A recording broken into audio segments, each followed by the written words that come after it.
Peace, peace. What's good, y'all? It's your brother God Science up in here once again on the road. Shout out, special salute to the few that do watch the video. Subscribe, leave your comments. I really appreciate y'all chopping up with y'all, getting your perspective on things.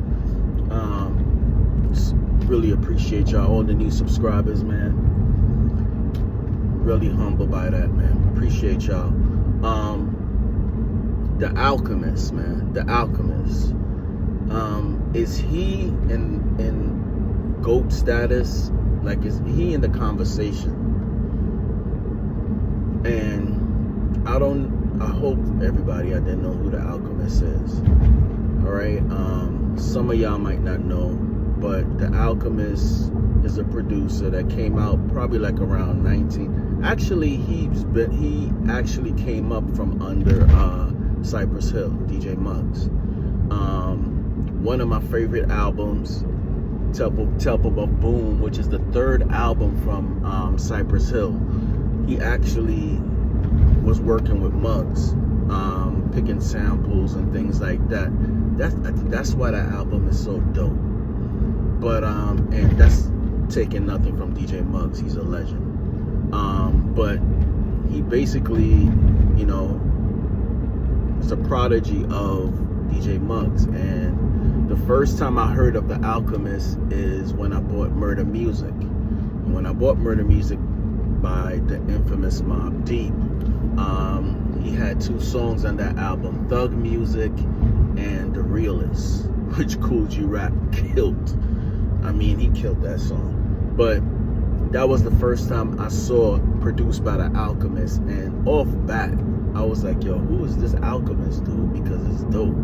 And those two songs, it's not, if you go back and listen to it, and this is what I be telling people, and I made a comment about the simplicity of hit records. Like, that's something I learned from great producers, like being simple. It doesn't have to have 8 tracks going, just a groove with, you know, a groove. If you listen to all the music, all the hit songs in hip-hop, pop, or whatever, they're usually simple, but they just have this groove and they make you feel a certain way. And The Realist was dope. When I heard that song, I was like, yo, you know, Havoc production was top-notch back then. So for him to, you know, hold his own, I was like, yo, who's this Alchemist dude? So from then, I was trying to find out who's this dude. And I remember one time I bought The Source. I can't remember what issue it was, but they basically did a special on him, and there was this dude with like a toothpick in his mouth, short Jewish dude, and I'm like, this is the dude, the Alchemist, that's putting out this heat. And from then I just started following his his music, and you know, he did a lot of hits, man, a lot of hits. He was a lot on the East. Now, he's from the West Coast, but he was doing a lot of stuff from the East Coast, working with Mobb Deep. He produced on probably every Mobb Deep album from then, and every song was dope. So I'm like, this dude is, you know, dope, you know, especially when he got together with P. I mean, that mixtape that they have together, I can't even, the Return of the Mac, I mean, classic. And the last thing that they did was the Albert Einstein. I still play that to this day. I think that's one of P's most illest album he did before he tragically passed away, man, too soon, because nobody did it like Bandana P, man. But, and I would love to hear him on the Alchemist new style. He basically, you know, he had this backpack style, but then he went back to the West Coast, and now he has like this minimal drums, but it's like soul samples, but it's dope, you know what I mean? And his latest project, which I was just vibing to, and I'm like, yo, this dude did it again. Like Larry June, who I rock with, 2 Chainz, which I wasn't expecting, and 2 Chainz surprised me on this. You know what I mean? I always liked the 2 Chainz, you know, but he was more of like, you know, he came, you know, he's an Atlanta dude, so it was more of like trap party type stuff, you know what I'm saying? But 2 Chainz showed and proved that he is versatile and he could rhyme on some soul. He could rhyme on some of that hip hop, man. And it's a dope album. Alchemist on this album, the thing I like about it, he's using more drums. I love drums, so he's using more drums, and he's using 808s, you know what I'm saying? But he still has those samples, those obscure samples that he uses, and it's like just dope, man. Dope project. Like, this dude has been, his work ethic is like out the roof. The project that he did with Arm & Hammer, I think that's one of his illest projects. Al, we need another project with Arm & Hammer, man. Please, if you ever see this, do another project with Arm & Hammer, please. You went left, and he was like, that album was very experimentative, and it was dope. You know what I mean? Arm & Hammer, if y'all don't know, basically he's like an underground group from New York. Billy Woods, which is one of the illest lyricists out here right now. Man, don't forgive me, man. How can I forget this other dude's name? And I play it all the time. Oh my gosh. Anyway, Arm & Hammer, we need another one out. But I mean, project after project with Earl Sweatshirt, doing songs for Schoolboy Q, him and Freddie Gibbs, Alfredo, one of his illest. I mean, when he hooks up with Mad Lib is dope also, but when he hook up with the Alchemist, it's like, you know, doing stuff for Griselda. We gotta start mentioning Al to be like one of the greats right now, man, because dude is killing it. You know what I mean? Straight up killing it.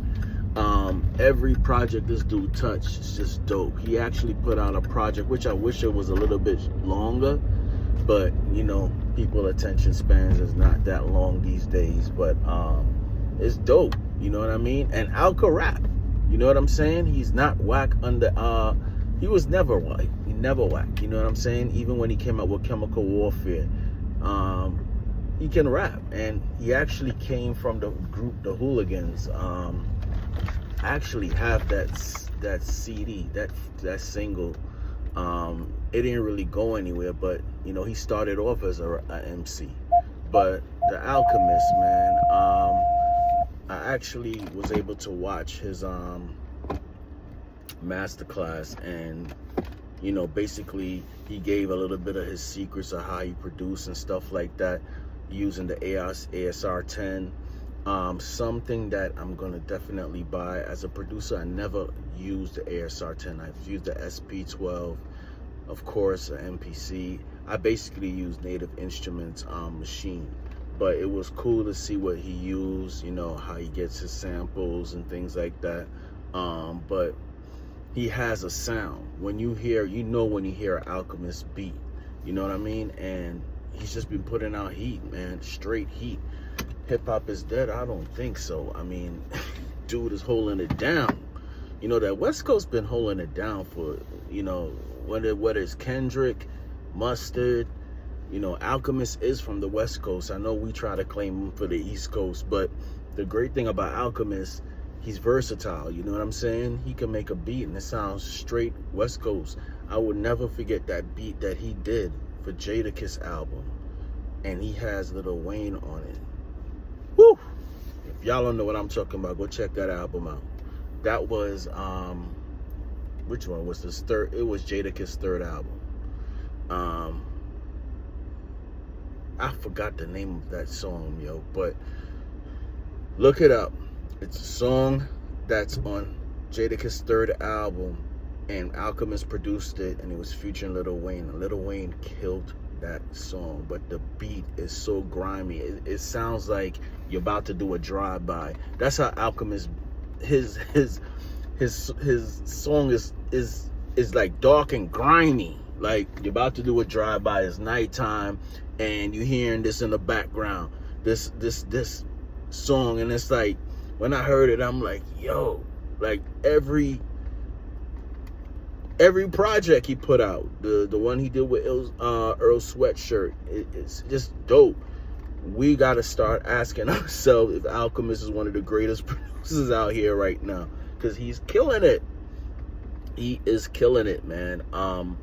Definitely mines. I put him up there with one in the top 5 producers of all time. You know what I mean? Music is very subjective.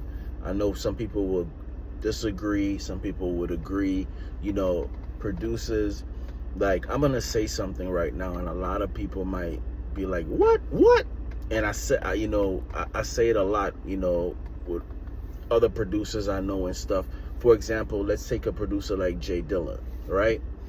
Jay Dilla never really, he's not whack. I'm not even gonna do blasphemy and say that. But as a producer, he never really, like, there were ill songs he made, but I was never really into Dilla like that. My brother was. My brother used to play that Fantastic Voyage album, oh my gosh, to the point that I used to be like, dude, please. I mean, back to back, salute and rest in peace to my brother Supreme, man. He was a hip-hop head just like me. We used to just talk about hip-hop like for hours and hours and hours, but he was a big Jay Dilla fan. And I used to be like, man, I don't like his bass lines. But see, Eric Sermon inspired me. RZA inspired me. Those were producers that inspired me more. I was a Def Squad head. Redman is like my favorite MC of all time. You know what I'm saying? But I'm not saying Dilla was whack. I'm just saying they're showing that music is so objective. Certain producers will stick out to you and inspire you more than other producers. You know, whereas people look at Jay Dilla like a god, and I'd be like, and to me, yes, he's dope. He's done a lot of dope. You know, he made the MPC 3000 like a holy grail. You know what I'm saying? How he used to chop samples and stuff. Don't get me wrong, but it's just that, like, when he used to put out albums and stuff, I wasn't like buying them really, other than my brother, you know, playing his music and stuff. I used to be more focused on Def Squad. I used to be focused on 3 6 Mafia. I used to be focused on RZA, Wu-Tang. Those were like the dudes that I used to be all into, and like, you're like, wow, how they did this, how they did that, going all the way back to, you know, I could stay here all day and just put out producers that inspire me. Going back to Sam Sever, that's late 80s, you know, third bass and stuff. I used to love Sam Sever, the way he sampled, Mantronics. You know, I can take it all the way back, but you know what I mean? Alchemist definitely is up there right now as one of the illest producers in hip-hop that's just holding down the culture, dude. And he's, I don't know, y'all tell me what y'all think. Leave the comments, man.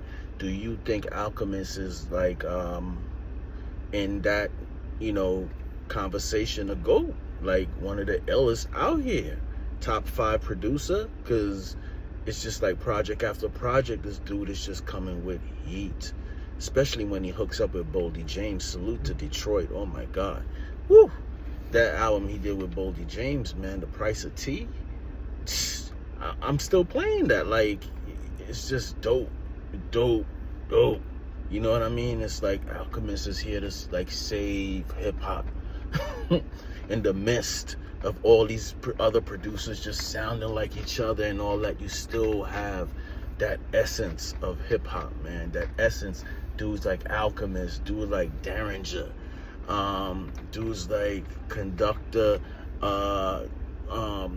dudes like Dan the Automator. I mean, I could keep going on and on. It's still good hip-hop out here, man. And Alchemist is definitely in my top 5. What y'all think? If y'all haven't listened to that album, go check it out, man. Now, Larry June, he's not Nas. All right, 2 Chainz, he's not Jay. They're not the best lyricists, but they can hold their own.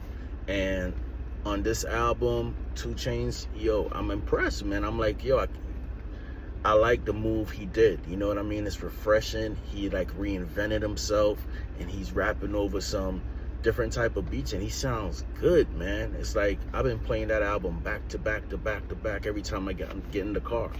But y'all tell me what y'all think about The Alchemist. Is he in your top 5 of great producers? Because right now he's killing it. He is killing it.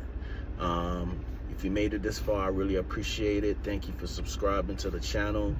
Basically, we just talk hip-hop here, you know, and other things, but I like to focus on hip-hop. I just got a passion for music, you know what I mean? So let me, you know, I love to hear what you think. Is Alchemist in your top 5? Who's in your top 5? Like, subscribe. Trolls, y'all do what y'all do. And I appreciate y'all, man. Y'all stay safe out here, all right? Peace.